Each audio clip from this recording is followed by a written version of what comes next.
The Atlanta Hawks have really doubled down and put together great talent around Trae Young that benefits him.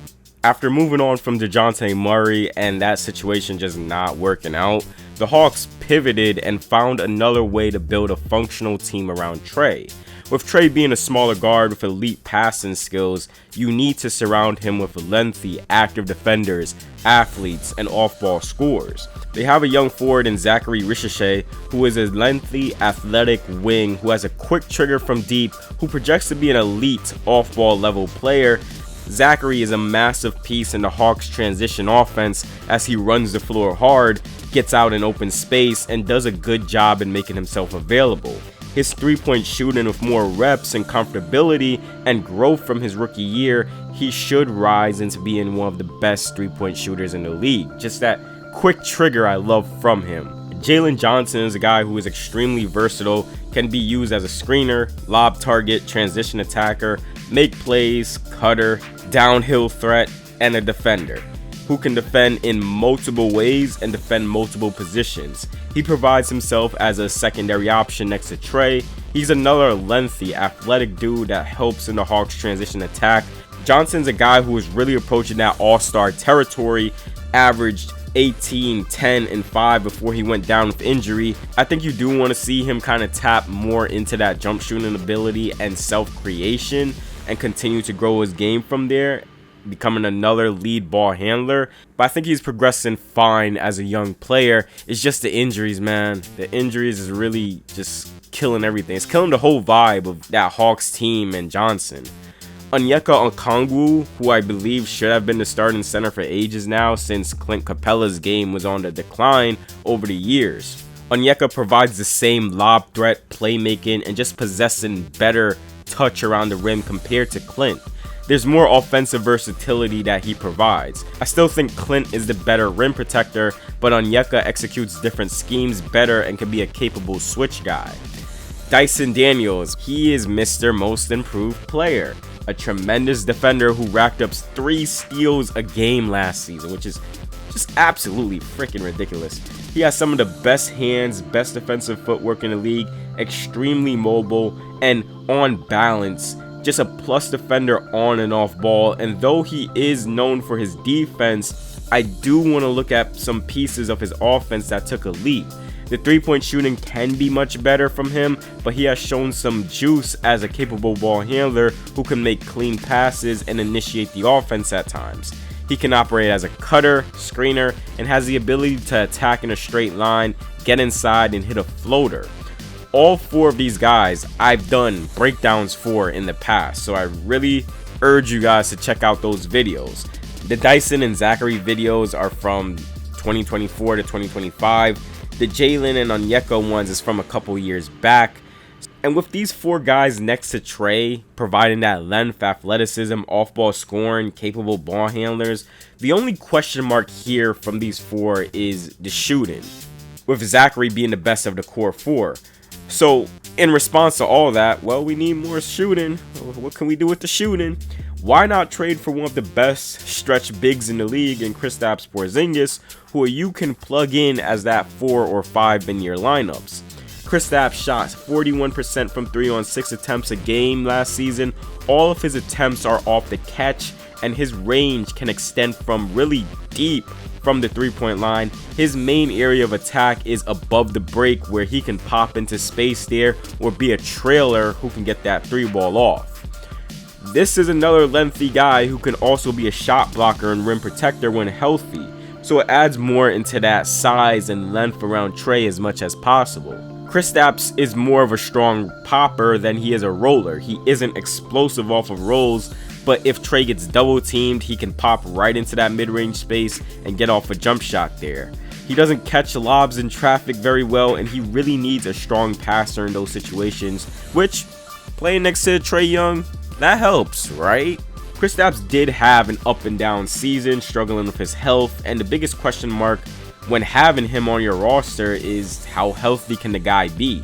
The value of Kristaps is great because you do retain that strong rim protection you lost with Clint Capella, but also you can maximize spacing around Trae with having bigs really having to stay tight to Kristaps in fear of that three-point shot.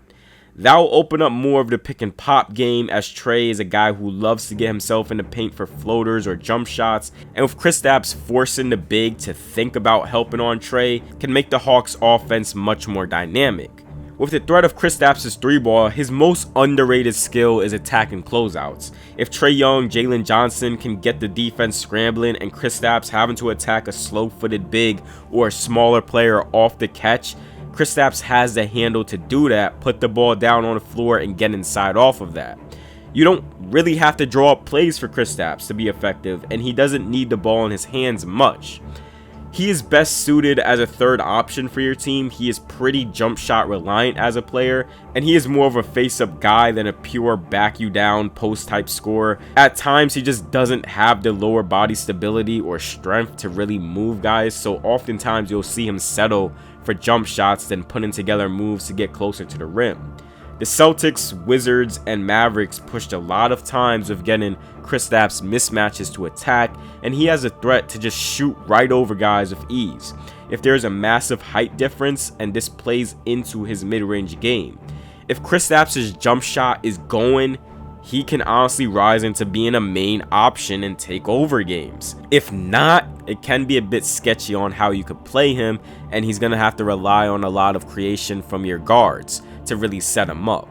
Kennard is another added shooter who is lethal off the catch with space, and Kennard also serves as another additional playmaker you can have out on the floor. He's a capable ball handler, capable working out of ball screens. He isn't great at creating shots for himself, but he does recognize space and openings in the defense to where he can make a pass or connect a pass. Nickeli Alexander-Walker was also a very nice pickup, a slim defender who has active hands, quick feet, and strong screen navigation skills. You can never get enough of guys who can get around screens really well. He's that type of player where he can shoot threes, attack closeouts, defend, and finish at the rim. He's mostly geared as an off-ball player with also some on-ball capabilities. Just the lineup versatility when looking at this Hawks team is so good, because they can lean into lineups that specialize in playing big with KP, Onyeka, Zach, and Johnson. That's a ton of size and length.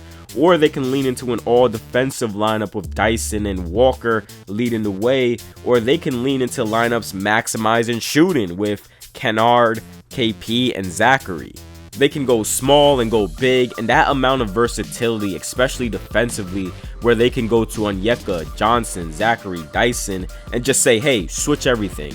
And then Trae can at least be helpful as a dude playing the passing lanes. Teams are still going to target Trae, let's just be honest, because of his size, but Trae has been working to be active on that end. He's not a plus defender by any means, but the effort is still there. But this type of roster with a lot of defensive relief, a lot of defensive talent around Trae, that really excites me. Really want to see how the offenses approach attacking their defense, how Atlanta will counter with their defensive help.